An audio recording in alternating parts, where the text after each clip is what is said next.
If you're an entrepreneur and you've ever had that inner voice, you know the one I'm talking about. You're not good enough. You can't make it.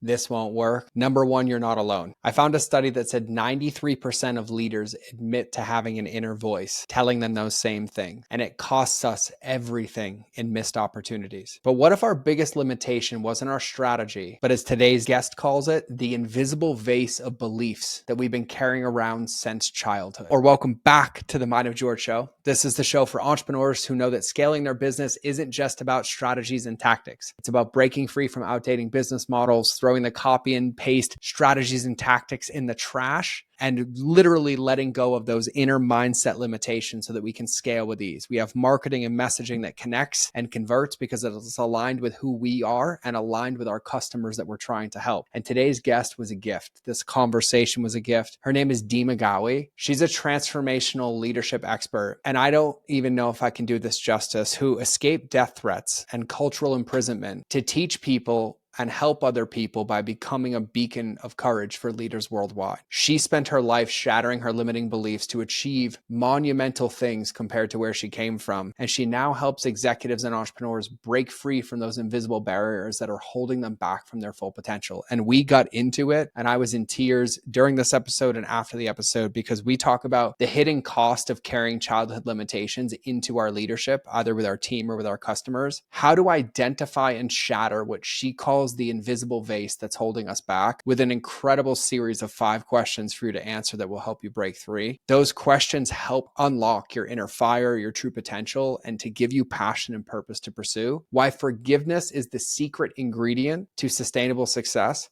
and how to turn your wounds into wisdom and help others rise, plus so much more in this episode. So without further ado, let's dive in. All right, everybody, welcome back to another episode of the Mind of George show. This is one of those episodes where I should have hit record earlier because I could talk to today's guest as a friend, as somebody I already admire and look up to before we even talk about the podcast. So selfishly, I'm excited from this one. And I don't think I'll be able to do her story or even her intro justice. But from what I can tell and what I feel, is she's a walking example of embodiment who has a mission to bring the right culture and the right structure into teams and into yourself, from navigating her own immigration.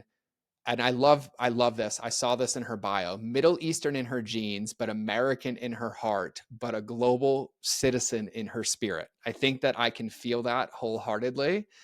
And she talks about reaching into your untapped potential, empowering people to shatter their limitations, become courageous and purpose driven. And we had a beautiful time connecting before, and also shared our love of beignets since she lived in Louisiana and I self-admittedly am a fat kid. And so I am going to stop the intro to get into her story and have a conversation with her, because I feel like it's going to do it a lot more justice. But here's how I'll frame it. If you've ever felt like, I see a bigger vision for my life, or I see a bigger purpose, but I can't get my team on board, or I feel like everything I try isn't working, or I feel lost and stuck in my business, I have a very sneaking suspicion that this episode is going to help you unpack that and look at it a little bit differently.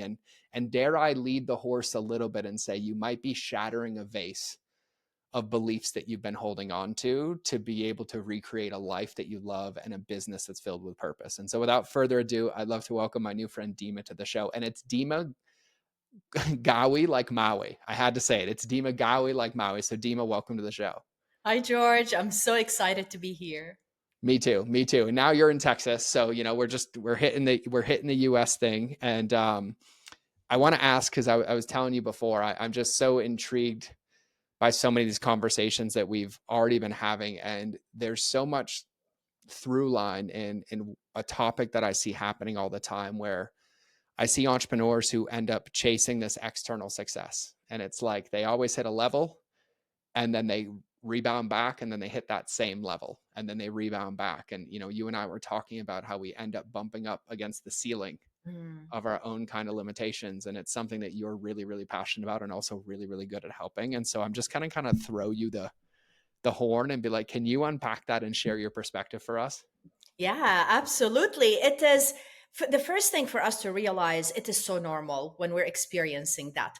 Many times, if we're framing it as something negative, like I go back to the same place I started from, that by itself is going to push us backward.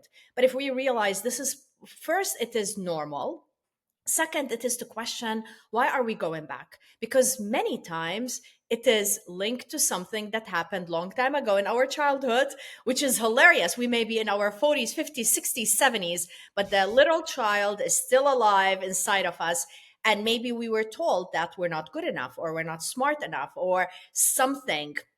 So that's why I believe there's no separation between our personal life and business, because we're bringing all of these personal things into business. I work and I coach executives, and you will be surprised, or maybe you experience the same thing, where I'm meeting with these people that are responsible for a lot of money, a lot of people jobs, but they tell me things like that they're a disappointment because Mm. their mom one time told them that they're a disappointment, or their ex-wife told them that they're a disappointment.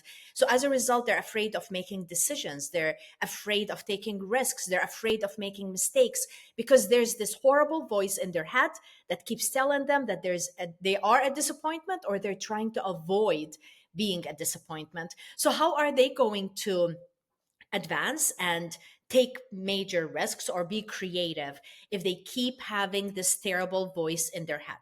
So that is my experience, and my work is mainly helping all of these executives to find it, because most of the time this voice is happening and we're not even aware of it. But Hmm. when we start hearing it and we start reprogramming it and realize that it's a lie, it's such a lie, and start replacing it with things that are so much more loving and productive, that's when we start making a difference. All right, I'm in. I'm in. I'd already have you for 3 hours if we had the time. I'm so excited to dive into this because I even want to summarize one of the things that you said and tied into something that I talk about often, because I don't want anybody listening to glaze over this. The one thing that I really took out of that I think is so powerful is that it's not a negative thing.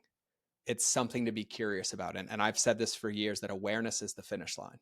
Because when Mm. you are aware of something, but you don't have fault, blame, guilt, or shame underneath it, it becomes this roadmap or workout for you to follow to be able, to your point, to reprogram it.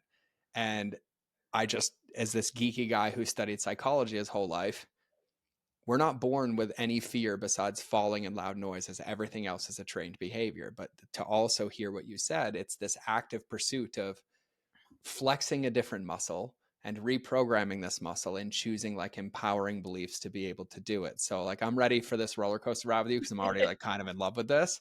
And I think this would be the point too, because I'm actually really, really excited to see this because you have some incredible talks up that I've seen. And also for everybody listening to this, we're going to link to them in the show notes too. So you can kind of go see and dive in more of Dima as this goes on, because there's some pretty powerful concepts. But I would kind of love to hear your story of how you came from this woman in Jordan to the US, navigated these challenges and breakthroughs, and now are on this mission to help individuals really have a purpose driven life and also create culture and teams that are unified and purpose driven so that there's healthy work environments. So like how did we go from like Middle Eastern to like here? Like what was that evolution like?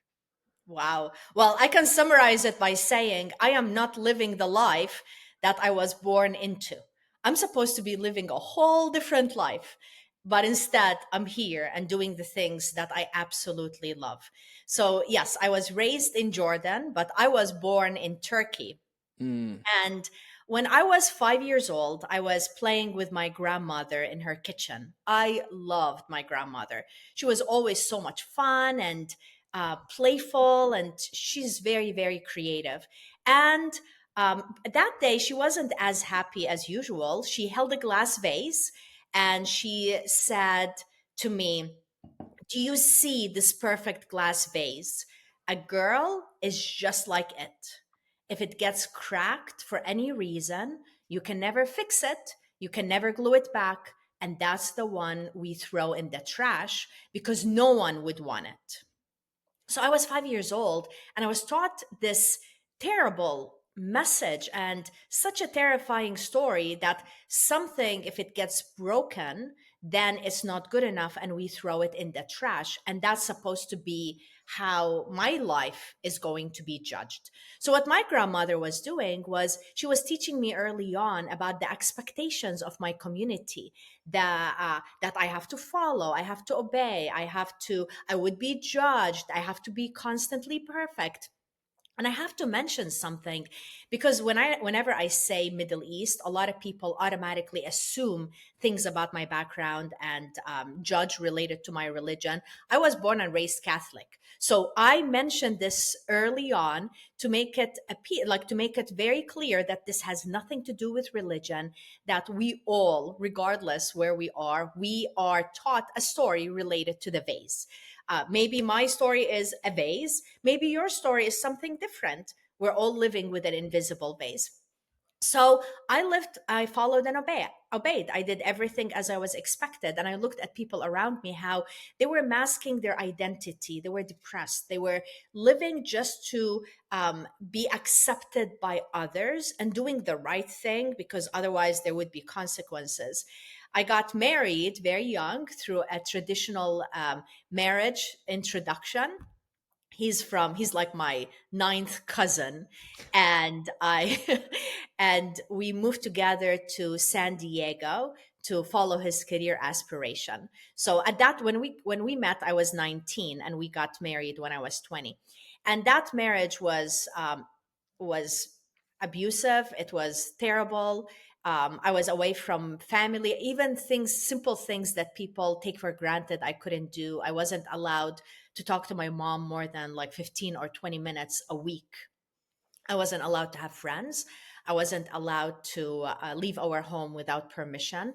The only thing, thank goodness, that I wanted, that I was allowed to do was to finish my bachelor's because I wanted to become the first educated woman in my family, and that was so important for me. And thank goodness he allowed me to work on my bachelor's. So that was the only thing that I really wanted. I was able to get, and even though I was so depressed, I got very depressed. I could not consider doing anything different than what is expected in my life. Even here, I'm in the US, because I didn't want to be perceived as broken. I didn't want to be thrown in the trash, which means being rejected and being abandoned.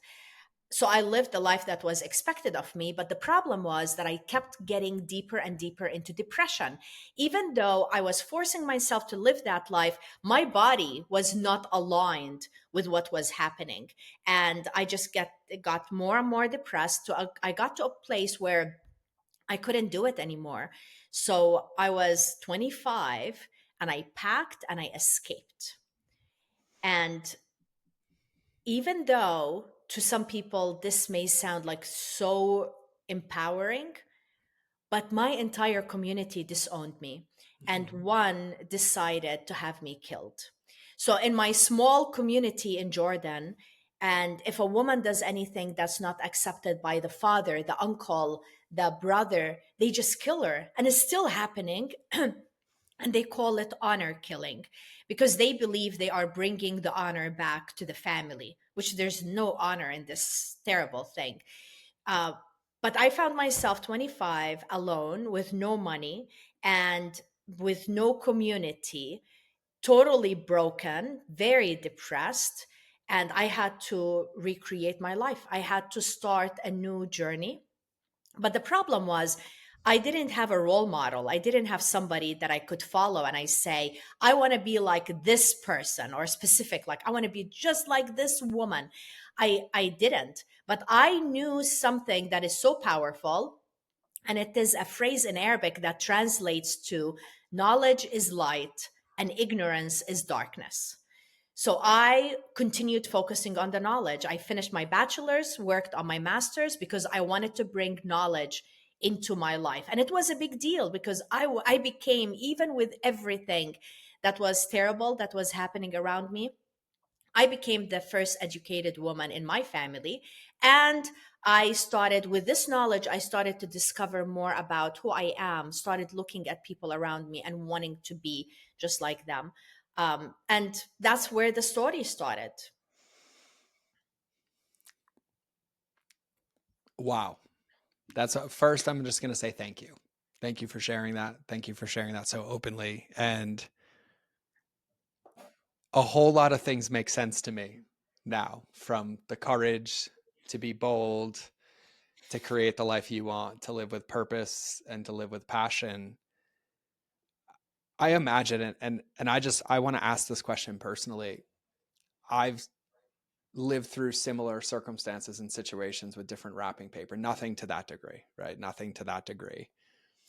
But I think a lot of people listening are in situations that might not feel ideal, or they're like, this life that I have right now is not the one that I dreamed of having. Or even for me, I've said it's interesting that most of my business decisions, because I love how you said our life and our business are not separate entities, they're one in itself, which I 1000% agree with. I say you can't scale your business so you can scale yourself first. But I remember points in my life and in my business where I was judging myself or operating for the approval of my father. And God bless my father, he's been buried since 2008. So not even somebody that I could talk to communicate with. And these moments that I were faced with, the clarity was the easy part. The journey that followed wasn't like an overnight, I flicked a switch, and I can't even begin to imagine to be in San Diego, isolated from your family, having a hit put on you or an honor killing, to then say, I'm going to go pursue this. Like what was that journey like for you? And how did you stay focused and driven on purpose to be able to navigate that? It's what I call the choiceless choice.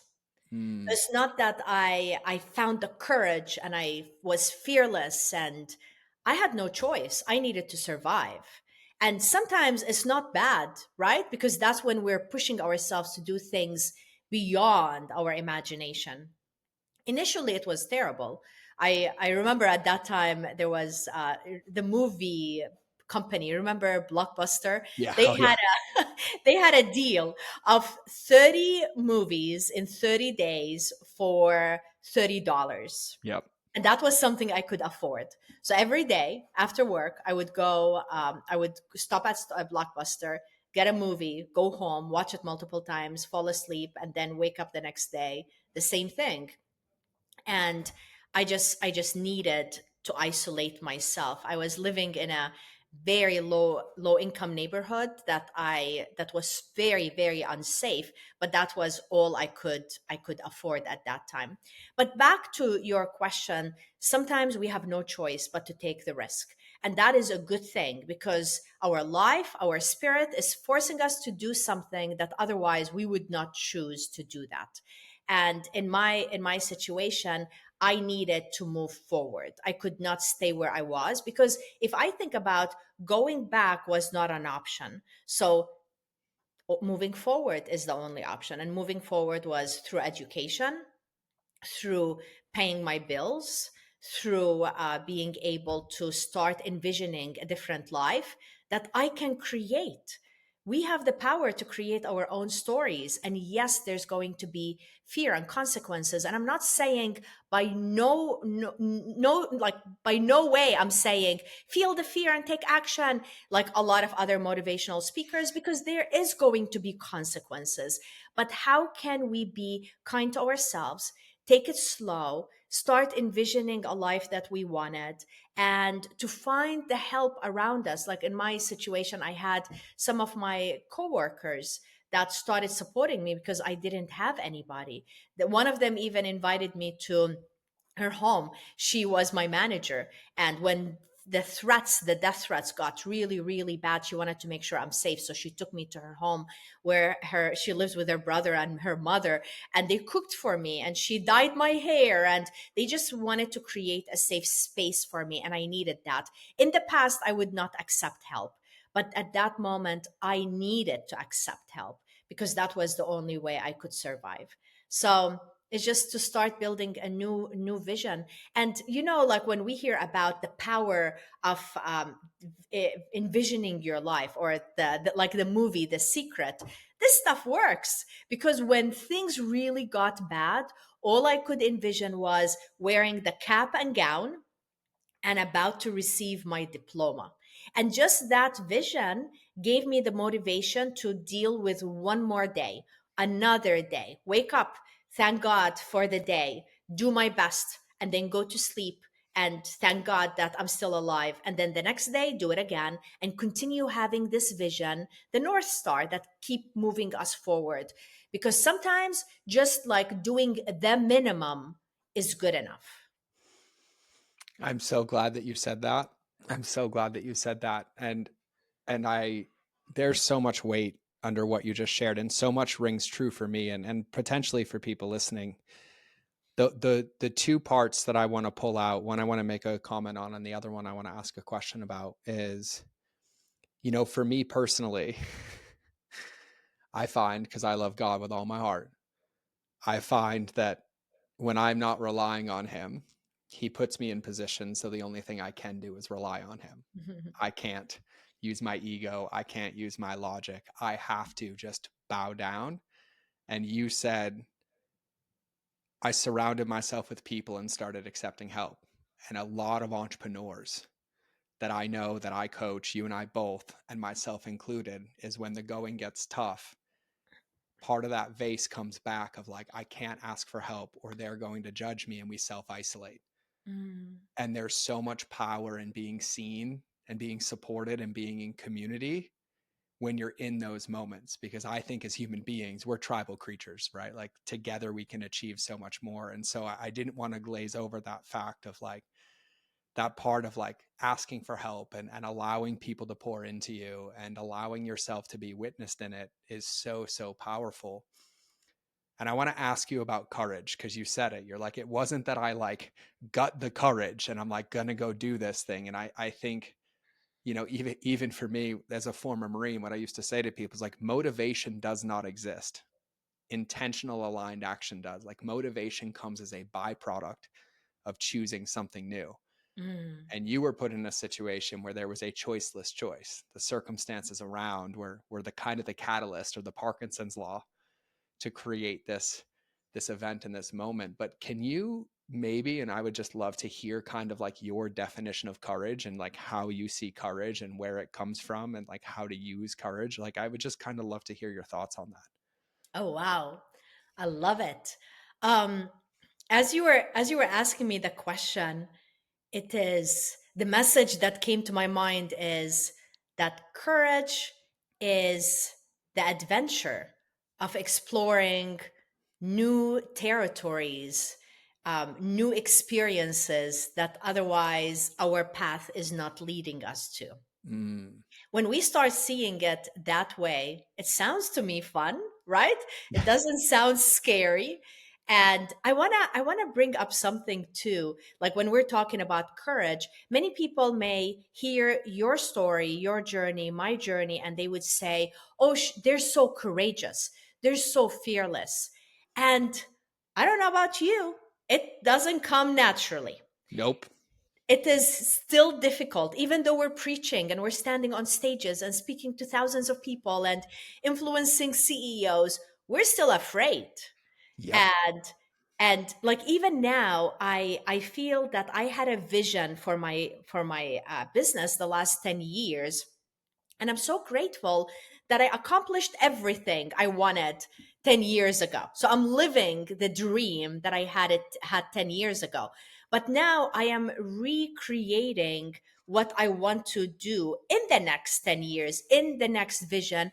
And let me tell you, I am terrified, because that's going to require from me to reach out to new communities, to do things that maybe I wasn't doing before. Maybe it's going to challenge me to dig deeper, to do more healing, to do all of these things that, let me tell you, they're very, very uncomfortable. But I also know, just like I preach and tell what other people need to do, I need to do it too. So as if it goes through cycle, we achieve it, we go back to the beginning point, and I feel like every time I'm getting like mid 30s, mid 40s, mid 50s, the same thing comes up, and we can call it whatever we want. We can call it midlife crisis, we can call it middle of a decade crisis, whatever it is. It's actually a good thing. It's a good crisis, but I am terrified, and it's a good thing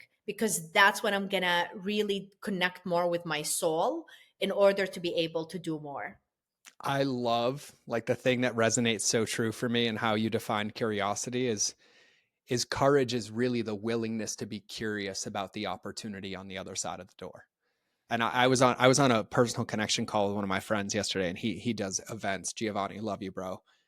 And he has a mission to win a Nobel Peace Prize by Mm. connecting the world. But he shared this thing with me yesterday, and he said, I do not set impossible dreams to achieve the accolades. I set them to do the work that's required to have the impact that would create them.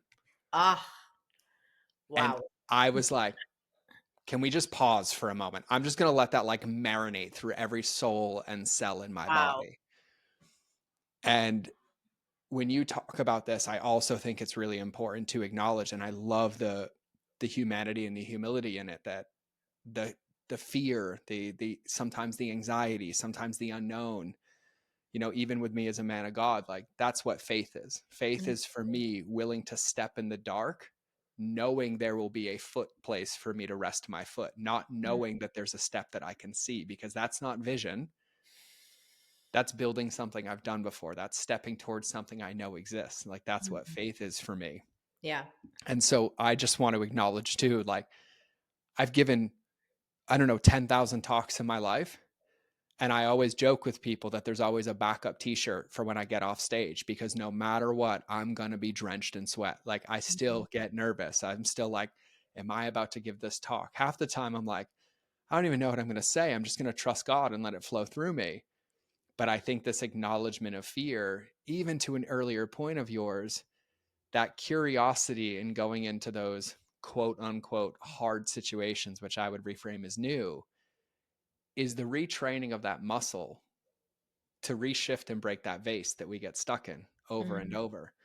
And when you were talking about leaving San Diego or being in San Diego and stepping into that situation, the one thing that you pulled out that I heard you say is I always had this North Star. I always had this vision. I had this peace. And it some days it was minute by minute, some days it was day by day. And you and I are similar in age, so it reminds me of the movie What About Bob with baby steps, if you ever got that one from Blockbuster. And me going through 12-step programs was like sometimes it was like minute by minute of like, what am I choosing in this minute? But am I choosing an action in reaction to my past, or am I choosing an action in response to this place that I want to be? And I think how we framed the show at the beginning is I also have this, and I would submit this, is that one of the reasons people bump up to this lid or this ceiling in their life or business is because they don't allow themselves to dream, and they mm, don't allow themselves to have a vision. And so everything gets stuck in this mundane day to day. And then we get really reactive, we get protective, and all those like vase beliefs come in. And mm. so I'd love for you to talk about vision. Like, how do you see vision? How do you see it play in the role of somebody who wants to be courageous or who wants to set their path in the world? Like, how does somebody even go about creating a vision, or what does it look like? Like, I would love your thoughts on vision. Oh, wow. So, obviously, everybody's vision is so different. It is what gives us energy. Every person, I truly, truly believe every single person walking on this earth has a vision already. But the difference is, do you have the lid on it, or do you have the lid out, or do you have a little piece for it to come out? Each one of us, we have a dream of something that we want. We each one of us has a vision of something that we truly desire. So, are we letting it out and dreaming about it and using it as our motivation to do more, to challenge ourselves, to be creative, to do all the things you and I we just spoke about? Or are we having the lid and blocking it? Because maybe if this vision maybe achieving that vision is going to require for us to face our own insecurities. Maybe it's going to require a big investment and we cannot do it right now. Maybe this vision would make us fail and we don't want to fail and we don't want to deal with this horrible thing that is failure.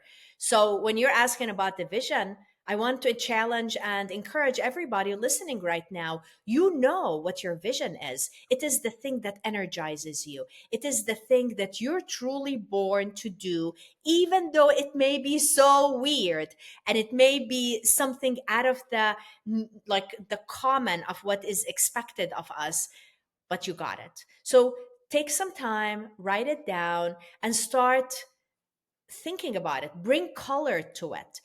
How is it going to look like? How does it smell like? If you have that life, what colors are around you? What are you hearing? And start dreaming about this every day. Start visualizing it, start praying for it, start adding more things to it, start observing the things that happen in your life, who's showing up in your life that wasn't there before, because most likely they're a messenger coming to help you with something. What are certain signs you're starting to see around you? What are things that are starting to excite you that before you weren't excited about?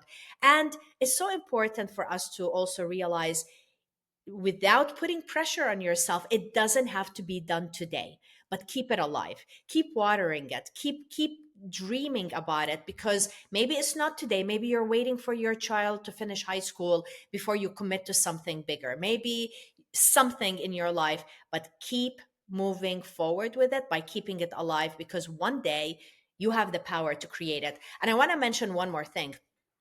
I truly believe the fact that we have these visions, we are equipped to achieve them. Otherwise, God would not give us this dream.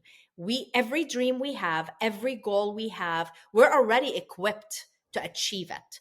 And we are going to get the support. So we have the choice. You take the lid out or you keep it blocked. I love it. And I think I have this joke. I've I've relegated myself to like sticky notes I surround myself with, like reminders all the time. They're like pasted all over my wall. And I had one that I wrote down for myself, and I said, I forgot that when I pray to God to move mountains, I wake up with a shovel. Mm. And all too often I found myself praying or quote unquote manifesting for a vision and just expecting it to land in my lap, just expecting it to like show up, like, oh, that person's gonna like just show up if I don't put myself in the situation, or that work is going to do itself. And even earlier when you were talking about it, it's keeping the vision alive and knowing what it is, but then it's taking intentional actions. And on some days that action might be 5 minutes, it might be 10 minutes, it might be an hour, but we really win in building that vision. Like a vision hasn't been built before, and all we have to do is lay the bricks. We don't need the 10-year building done in a day, but we do need the foundational bricks. And so I love like hearing you talk about it, because like when you tune into it and when you feel about it, the way that I look at it is that there's a roadmap that's put ahead of me of quote unquote doors that I've never walked through that require courage and curiosity to get through. And I even had a pastor talk about this like a year ago, and it really, really resonated. And he said, how many doors have been put in front of you that you're afraid to open because you're looking at all the doors that were closed behind you? And it like resonated at like a deep, deep level, because I'm like, that's where the vision comes to life. It's this Mm. roadmap or these checkpoints, to your point, to when you're praying and you're asking for signs, or you're like, you need support.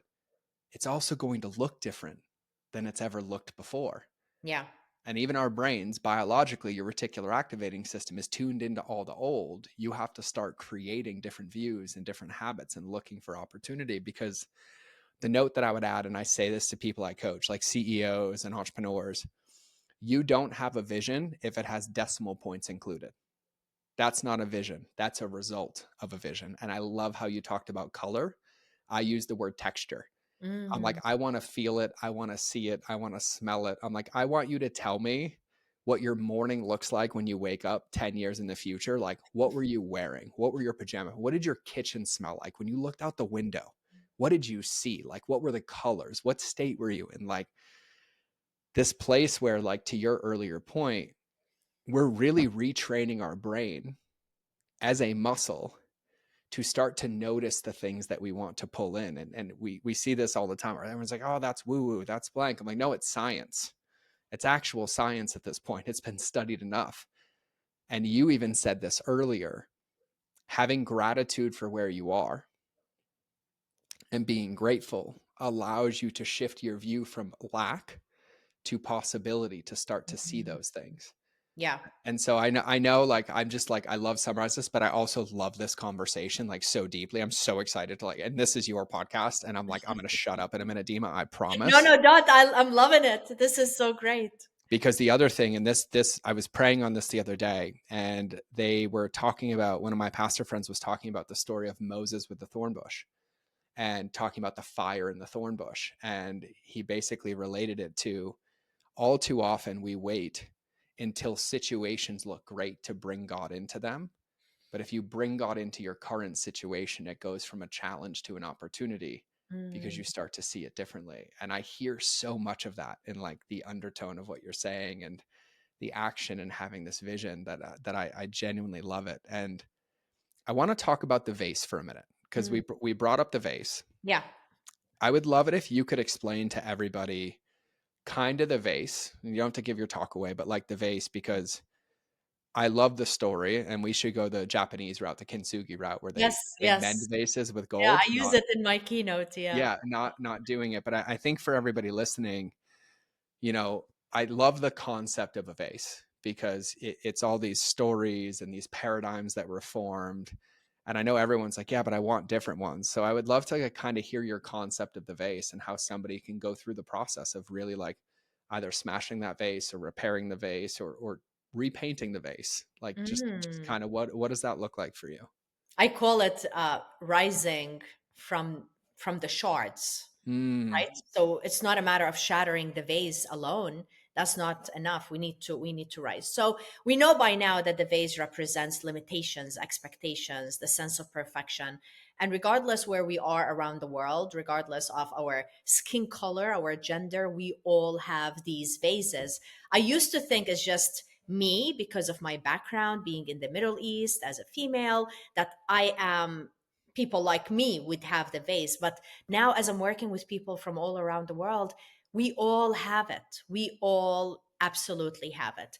And the first step is to realize what I just said, that we all have it, and it doesn't make it bad. Maybe it is part of our purpose to shatter this vase.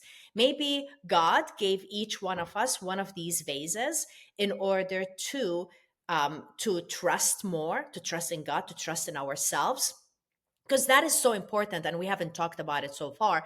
It is truly trusting ourselves, trusting in our abilities.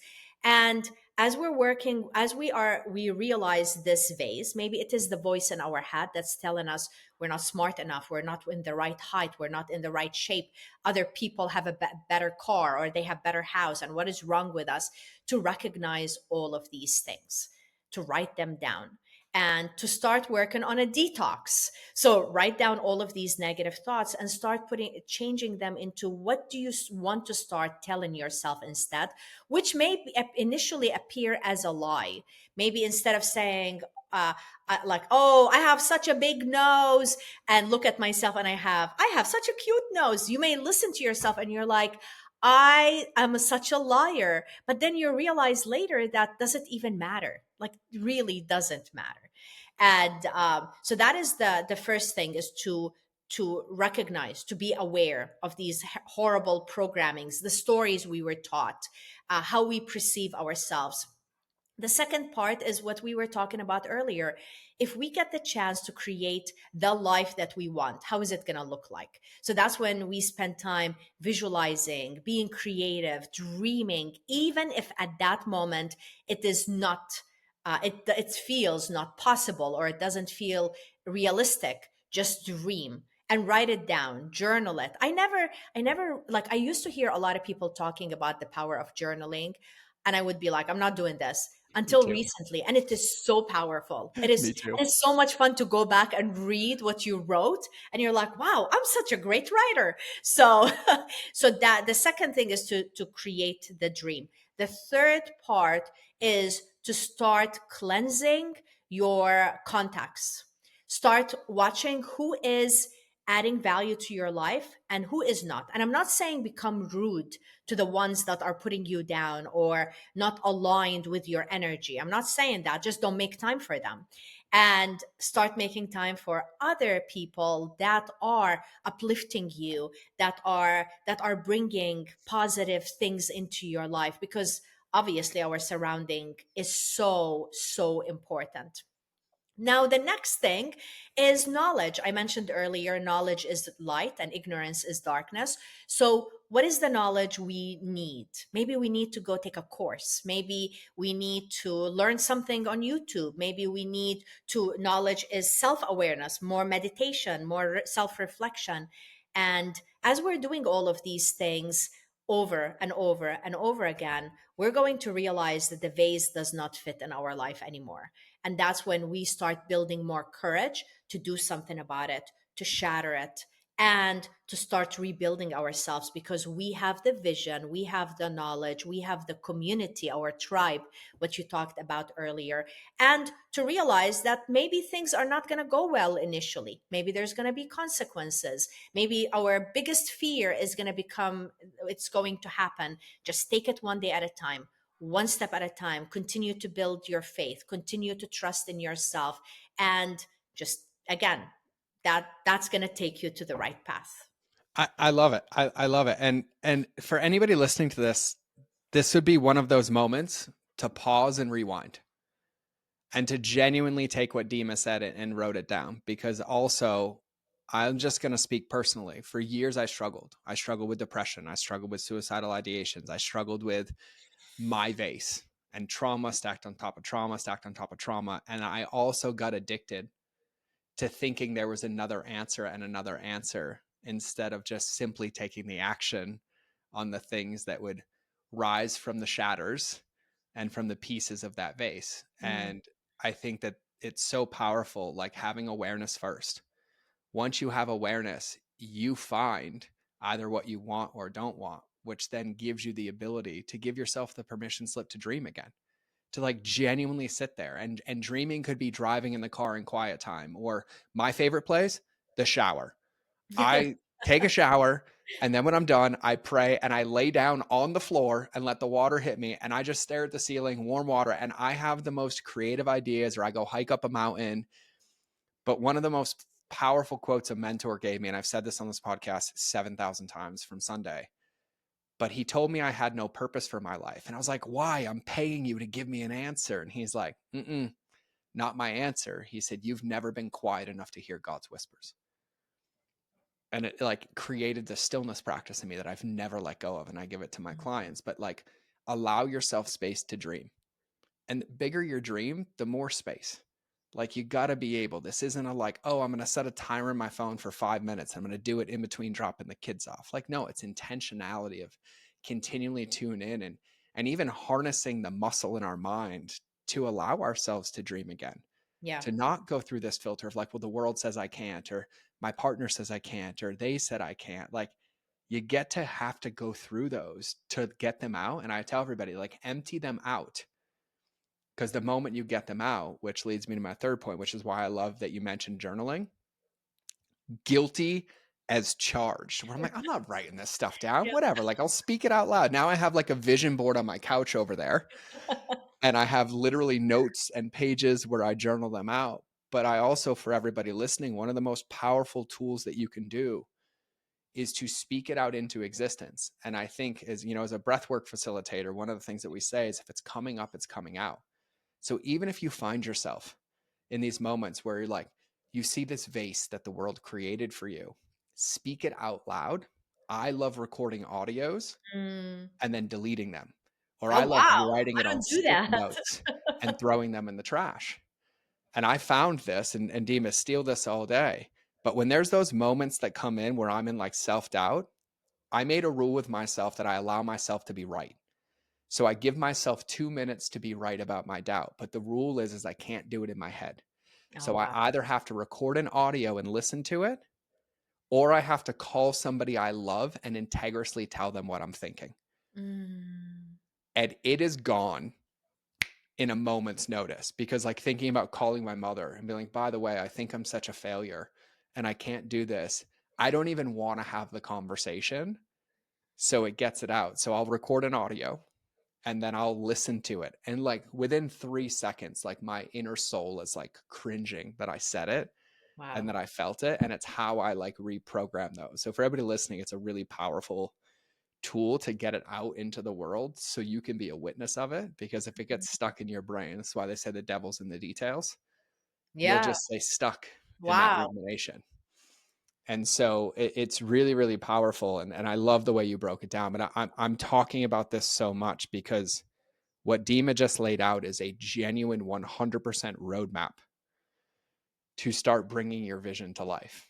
And it allows you the process to step and also to make adjustments as you go, because in every action you take towards building that vision, the vision also becomes more clear because you're like, oh, I learned something or I stepped in this direction. And so I'm just pinning this again. Pause, rewind, listen to it, write it down. And as Dima said earlier, some days the best that you have is 10 minutes. It's 20 minutes. It's 3 minutes. Mm.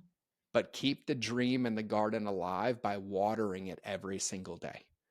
And eventually you will be picking harvests of strawberries and dragon fruit and whatever else you want in your garden, but only if you tend to it. So I just wanted to give that the weight that it deserved because it was so eloquently put. Now I want to ask you about this fire within, because I saw this when you like submitted your notes, and I'm actually really, really excited. Mm. You have this concept where when you go to like designing the life that you want or having the courage to create the life that you want, that you get to think of yourself as like a brand. Mm. And you have these 5 questions to help you figure out like what lights this fire within. I would selfishly love to hear these questions. Oh, I love it. This is another story with my grandmother. Oh, I love this. Yeah. So with my grandmother, I was around the same age, about 5 years old. And this is a really good story, not like the vase one. So I I was fascinated as I was watching her bake in her kitchen. And I watched her as she brought all of these ingredients, put them together, and she started mixing the dough. And every time she kneaded the dough, it would rise and become bigger and bigger. And as a little girl, I was like, wow, this is like a cool, magical experiment. And then I would watch her knead it again, and then it would rise again. So she told me something that stayed with me because she saw that I was curious about the whole thing.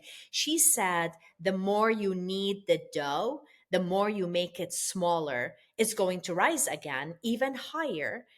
And she said, because it has the wild element within. And then she looked at me and she said, you have the wild element within, you have the power to rise. And to me, now when I think about my life and think about all the things that I had to experience of being pushed down, being told I'm not good enough, being disowned by my family, dealing with death threats now for the last 24 years from my father, that's pushing us down. And it's easy for us to be pushed down and to stay down and stay small, stay believing that we're not good enough, we're meant to be this small, it is protecting us, or to realize there's something powerful inside of us.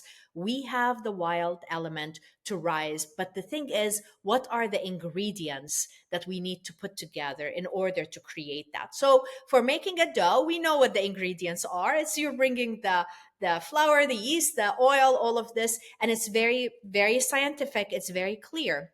But in our personal life, what is going to help us rise? And every person is going to be very different. What's going to help me rise is knowledge, because knowledge is light. So that's why I keep bringing knowledge into my life. Another thing that helps me to rise and be bigger is to invest in myself. So I'm constantly investing in myself. I'm not waiting for a brother or spouse or a friend or a company to invest in me. I'm going to invest in myself. Another one that's going to help me rise is the surrounding myself with positive people. Who am I surrounding with? But do you know what's going to help me rise the most?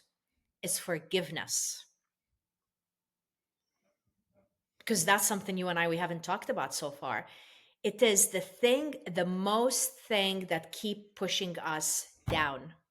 It is the main thing that keeps keeping us so small, because the more we are not forgiving others, there's no way we can rise. You just can't rise when there's something pushing you so down. And I didn't realize it. I What happened with me was I wanted to move on and I wanted to survive. So I focused on my education, focused on work, started advancing in leadership, started traveling the world. And I wanted nothing to do with the anger and the sadness that I was experiencing related to my ex-husband, related to his family, related to my dad.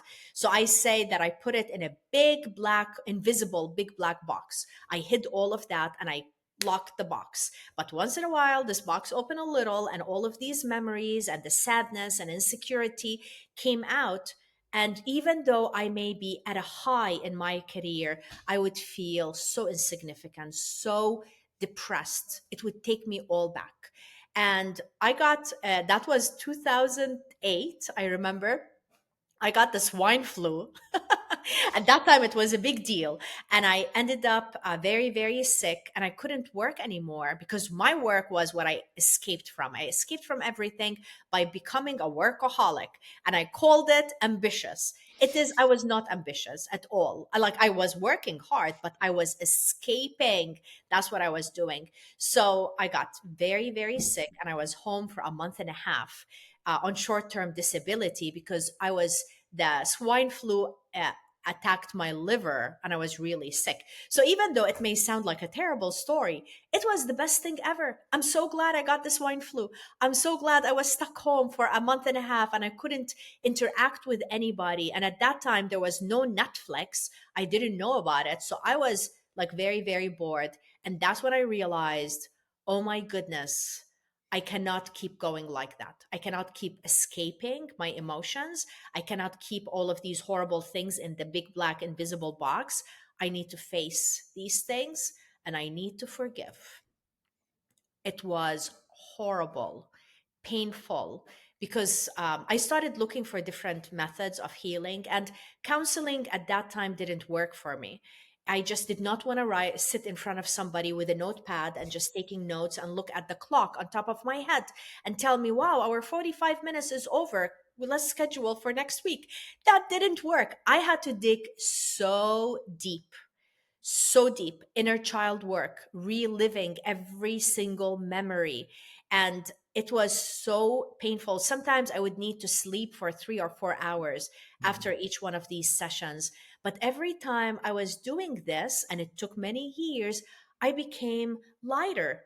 I became happier. I started attracting really cool people into my life. I started getting promoted, even though I wasn't working as hard. I started enjoying living because I forgave them. And that helped me to rise higher and higher. So think about what are the ingredients in your life that you need to put together so you can continue to rise. Who are you ready to forgive? And maybe you're not. Write their names anyways. And as you're rising, who are you? How can you be the starter though for other people as well? Because other people right now, they're being pushed down and they're needing our help, just like we needed other people. So we can be the starter though for them as well. Mm, okay. I could do an entire another podcast with you just on forgiveness. Just on forgiveness. I'm going to disclaimer this, and it's up to you. There's this thing, and for everybody listening, I'm unapologetically in love with Jesus and God, and there's a book that was recommended me by a pastor called The Bait of Satan by John Bevere, and it says the number one tool of the devil is offense, and offense is the thing that prevents us because we create this black box that Dima's talking about. that as much as we feel like we've moved on, is really driving every decision that we make. And no matter what you do, you think you're driving, you're in the passenger seat because it comes up. And forgiveness does not mean that you have to give your power away or that you have to let somebody back into your life. But forgiveness is one of the most holy, spiritual, divine things that you can do, because what you're saying is this weight is no longer mine and I'm transferring it back over here, which, by the way, does not have to be done verbally. I've done this to where I crap you not. I love my brother to pieces. He's 5 years younger, and he was homeless for a big span for like 2 years. And I was afraid to call him because I was afraid of what was on the other side. And I was like Mhm. angry about a few things. And this was literally 4 months ago. I've not told this story. And I was praying and I was praying and I was praying. And I had to forgive myself, but also him because of these expectations. And Dima, I crap you not. The next day, he texted me and I was like, I miss you. Can I call you? Wow. And he's like, of course. We got on the phone for like 60 minutes. And I was like, I'm so sorry. I'm so sorry. I'm so sorry. I'm so sorry. And he's like, I'm good. I have a job. I have my apartment. I'm the happiest Right. I've ever been. I'm doing XYZ. And this thing of forgiveness is really buying your joy and your freedom and Mm, your light back by cleaning the windows and the Mars that come from all of these wounds that harden our heart. mm, And you have to descale your heart. And it's a process. But to Dima's point, it is a process that the more you do it, the better you feel and the more excited you get to do it, because those weeds have been ingrained in the garden and they're like mm. choking the roots of your heart and your light and your clarity. And so I am so glad that you brought that up. And I recommend everybody read that book if you'd like to. It's not about forgiveness, it's just about offense, which is how we tend to operate when we feel like we were wronged. Mm. And I think this conversation is worth its weight in gold just on forgiveness. And I forgive me, I was so enthralled in your story. I don't know if I heard the 5 questions. Did you say the 5 questions? I shared with you three out of the five because we Okay, need can you to. share me the first 3 and then add the other 2 so we have them in like one concise? I was like just over here. I'm like, like totally like not taking notes or anything. So the first one is, what are the ingredients? Mm, What are the ingredients you need in your life? And that's what I mentioned about my yes, ingredients. The second one is, who do you need to bring on your journey to help you as you continue to rise? love that. And then the next one is, what is the vision? Like, what is the vision, which is so linked to everything we've been talking about. What is the vision for you, for like this growth and this amazing, um, like, you want to go up higher and Yeah. higher. But then, what are the knuckles that are pushing you down? So these Mm, are, they could be old experiences, childhood abuse, negative voice in our head. What is pushing you down? So every time you're growing to get to your vision, what is pushing you down? And then the final one, how can you be, the starter dough for somebody else? Did I say five or mm. did I say four? No, that was 5. That was perfect. And I even have like a little summary of that last part because I love the how can you be a starter dough for another person. There's this old personal development adage back when I used to be a coach in the personal development world. And they said the easiest way to get what you want is to give it away to somebody else. Mm, And I feel like it's probably been the number one most powerful tool in my life to where I'm in rumination or self doubt or anything, or I just want love, like to give love, or if I want confidence to go give confidence. And it allows you to be of service, but you'd be shocked at what it does to your body, what it does to your brain, what it does to the chemicals happening in your clarity. And so I absolutely love that. And I'm gonna ask this before I forget. Our audience is really conditioned to connect with people on Instagram. yeah. And I want everybody to be able to connect with you. And so can you give everybody your Instagram? Yes, it is my name. So Dima, and just put a dot, a Ghawi. Dima.Ghawi. And it's spelled for everybody listening, Dima.Ghawi. And also selfishly for everybody listening, this is on my heart to ask, But I would love it if you had any words of gratitude, or something landed, or you felt inspired by something, or anything, that you take a minute and you send her a message and just say thank you. Share your takeaway, share your win, share your clarity, because if she's anything like me, it will fill her bucket as well. And I'm sure she'd love to connect. And so selfishly, that's what I want to ask everybody listening. And Dima, as we come to land this plane, this was like one of the most enjoyable conversations I've had in a long time. I could listen to you talk and I'm like, yes, yes, yes, I will be your hype man forever. Like whatever you need, like I'm in.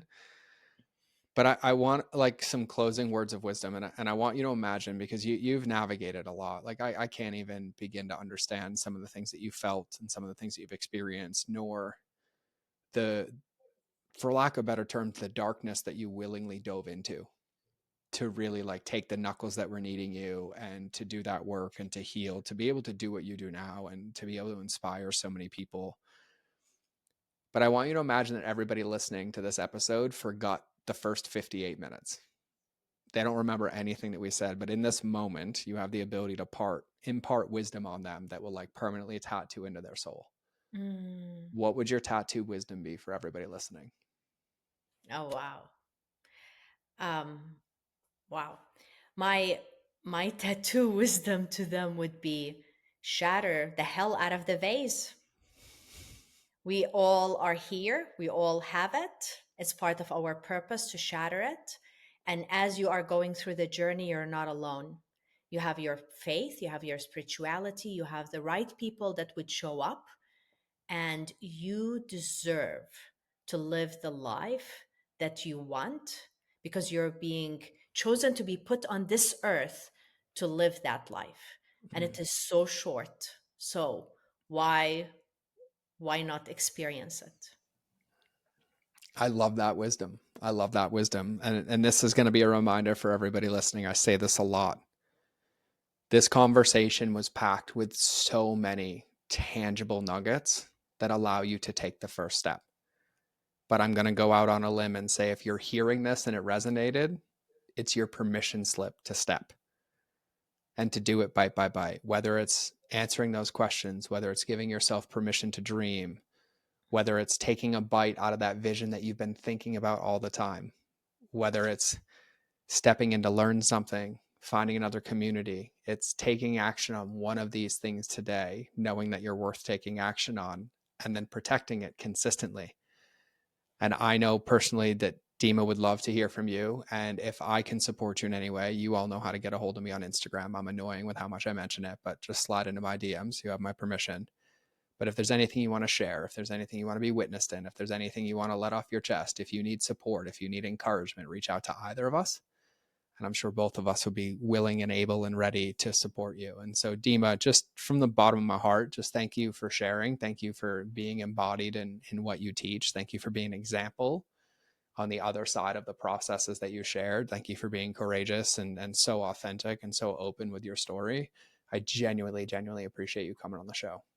Thank you, George. I am so grateful for you and all the work that you are doing. I absolutely loved your energy and our conversation, and I've learned a lot just from our brief time together. Oh, Thank me you. too. I got a new friend to eat beignets with. Consider me in. Yes, yes, yes, yes. Consider me Well, in. I we'll have the have to, Louisiana Queen though, so like they got to be of like standard, right? I yes, can't, yes, I they're can't, I great. can't have you knocking me. I'm like, no, we got to get good ones. So yeah, thank you. And for everybody listening, just make sure you connect with Dima and make sure you take action today, because as she said, it's your vision and you're worth it. And it was given to you and put on your heart and put on your mind for a reason. And so there's only one person who can run that race, and it's you. So start running and do it excitedly. And so this has been another episode of the Mind of George show. So I will either see you guys in the next episode or you will hear me in your earballs. But either way, we're all done. Have a beautiful day and God bless.